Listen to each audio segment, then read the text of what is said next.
It began not with a celebration, but with tension, an envelope, and a demand. Kody Brown stood in the middle of the quiet Arizona home he shared with Robyn and her daughters. The home, once filled with laughter, footsteps, and the aroma of shared dinners, now felt more like a museum of what used to be. Robyn sat on the edge of the couch, her cardigan wrapped tightly around her. Her eyes had lost some of their spark, her face thinner from the strain of recent months. Across from her stood Aurora and Brianna, grown and resolute, no longer willing to accept Kody's narrative without question. Kody placed a manila folder on the coffee table with deliberate force. The room, still and silent, seemed to absorb the sound. "I need your signatures," he said, barely above a whisper. Aurora narrowed her eyes. "You're serious?" "This is about the family," Kody replied. "It's about securing what we've built. Coyote Pass, the investments, the accounts." "You mean cleaning up your mistakes?" Brianna cut in. Robyn shifted uncomfortably, reaching for her water glass without drinking. "Girls, please, just listen. He's under a lot of pressure." Aurora turned to her mother, incredulous. "Pressure? He's asking us to sign away the money Grandma left us." Kody's posture sagged. His charm, once his greatest strength, was no longer enough. "I've taken care of you," he said. "I've always been there." Brianna stepped forward. "When it made you look good, yes. But after the cameras stopped rolling, so did you." His voice rose. "You don't speak to me like that in my house." Aurora met his gaze. "Then maybe it's not our home anymore." A pause settled over them. 4 people in a standoff. Then Kody broke it. "Fine. If you're not going to support the family, pack your things. Go." Robyn gasped. "Kody, no." But it was done. The words couldn't be taken back. Aurora's face turned pale, then flushed. "You're doing this because we won't hand over what's rightfully ours." Kody didn't respond. He walked away into the kitchen, leaving behind a silence that felt heavy. Upstairs, the sisters began packing. Their room, once cozy with laughter, books, and keepsakes, now felt unfamiliar. Aurora struggled to fold clothes as her hands shook. Brianna packed quickly, avoiding emotion. "He's been unraveling since Christine left," Brianna said quietly. Then Janelle. Then Mary. Now it's just him and Mom, and this. Aurora nodded. "We're not daughters to him anymore. We're assets." Downstairs, Robyn stood in the living room, frozen. The folder sat untouched. She could hear drawers opening upstairs, zippers dragging. Every sound was a reminder of what she was losing. Kody sipped his drink in the kitchen, muttering to himself, "They'll understand one day. This was for all of us." But even he didn't believe it anymore. The girls descended the stairs, luggage in hand. No goodbyes, no hugs, only movement. Robyn stepped forward, eyes wide. "Please." Brianna looked at her. "You chose him." She unlocked the door. Aurora followed. The cold desert air wrapped around them as they stepped outside, more welcoming than the house had become. Behind them, the door clicked shut.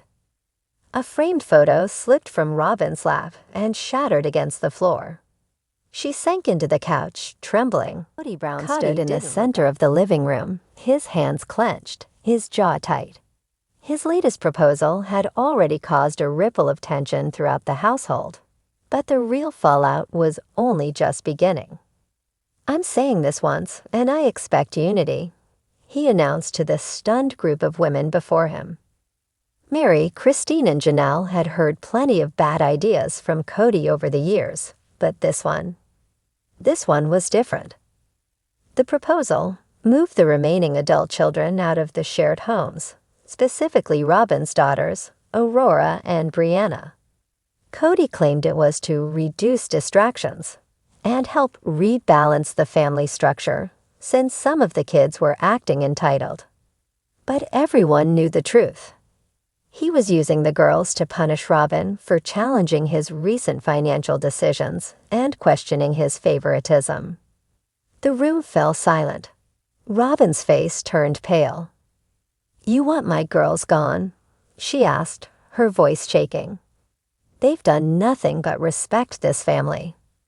"It's not about punishment," Kody said smoothly. "It's about order. They're adults. It's time for them to figure out life on their own." Mary was the first to speak. "No. Just no." Kody's head snapped toward her. "Excuse me." "You've made a lot of questionable decisions," Kody put this one. Mary said, her voice gaining strength. "This one is shameful. Kicking those girls out because you can't manage your ego is beneath even you." Robyn looked at Mary with wide eyes. They hadn't always gotten along, but in that moment, something shifted. Christine, who had moved out months ago but happened to be visiting, stood beside Mary. "You told us this family was about love, unity, and choice. But what you're doing is about control and fear. These girls did nothing wrong, and you're making them the scapegoats." Kody's expression hardened. "So you're against me too." Janelle, quiet up until now, shook her head. "You say you want respect, but you don't give any. You throw ultimatums and expect applause. No one agreed to that." But not everyone in the house objected. To Mary's surprise, Robyn hesitated. Her loyalty to Kody, even after everything, remained almost blind. She looked torn, exhausted by years of trying to please him. "I don't want them to go," Robyn whispered. "But maybe it would keep the peace. Maybe it would help Kody calm down." Aurora, who had been listening from the hallway, stepped into the room, her face red with humiliation. "You're actually considering this?" she asked Robyn, her voice trembling. "You're thinking of letting him kick us out?" Brianna followed her sister, looking just as shocked. "We gave up so much to stay loyal to this family. And now we're disposable." Robyn rushed toward her girls, reaching for their hands. No, I don't want this. I'm just trying to figure out how to make things work." But the girls weren't convinced. "I'm not staying in a house where we're one bad mood away from being evicted," Aurora said bitterly. "We're gone." As the girls stormed upstairs to pack their things, Robyn turned to Kody. "You've broken something I can't fix." But Kody didn't flinch. It's what needed to happen. They were undermining the family. Mary stood, heart pounding. "You just proved to everyone what kind of man you've become." A shift in the family. Word of what happened traveled fast among the Brown children. Some were stunned. Others weren't surprised. Many felt vindicated that Robyn, once seen as the golden wife, had finally tasted the instability the rest had endured. But inside Robyn's house, silence had taken hold. Days passed. Aurora and Brianna moved in with a friend's family, refusing any contact with Kody. Robyn tried calling, texting, even driving by the house, but the girls were resolute. They weren't coming back to a home where love came with conditions. Meanwhile, Kody doubled down on his stance. He held family meetings with just Robyn and her two youngest children, insisting that the air was clearer now that disobedience had been removed. Mary, who had once considered stepping back from the family entirely, found herself stepping up. She began talking publicly on social media, carefully, indirectly, about conditional love, about how some people use loyalty as a leash. Her posts were cryptic, but everyone knew who they were about. Christine, emboldened, posted as well. Sometimes standing up means walking away. Sometimes it means saying no to someone you once trusted with your soul. Even Janelle, typically measured and reserved, commented on a fan tune.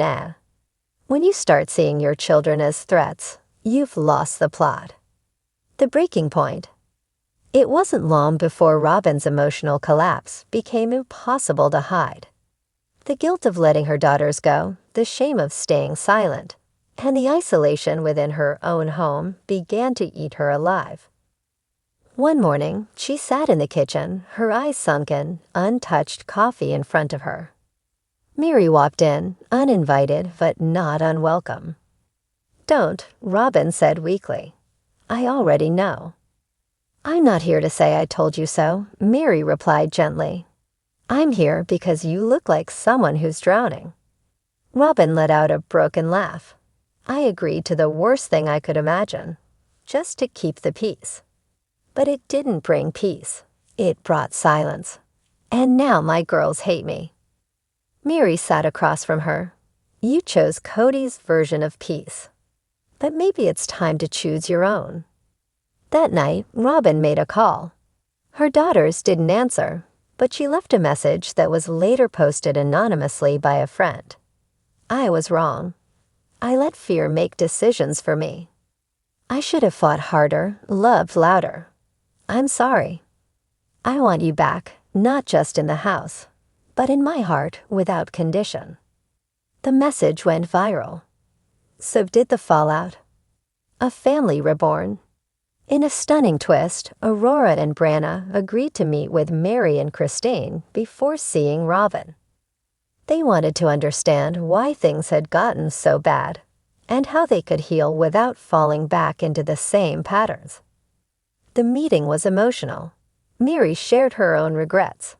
Christine cried openly. The girls, for the first time, saw the fractures from the inside. A week later, Aurora and Brianna returned, not to live with Robyn and Kody, but to be part of a new circle forming quietly behind the scenes. A group of ex-wives and grown children. A circle of healing without Kody at the center. Meanwhile, Robyn started therapy. She began attending sessions with her daughters, slowly rebuilding the bridge she once allowed to burn. And Kody. He remained behind closed doors, confused why no one praised him for taking control. Alone in a house filled with silence, he began to realize that his authority hadn't restored the family. It had shattered it. In the end, the shameful proposal did more than divide the family. It exposed the truth. Unconditional love can't exist in a house built on conditions. And for the first time, the women of Sister Wives began to write their stories, not Kody's.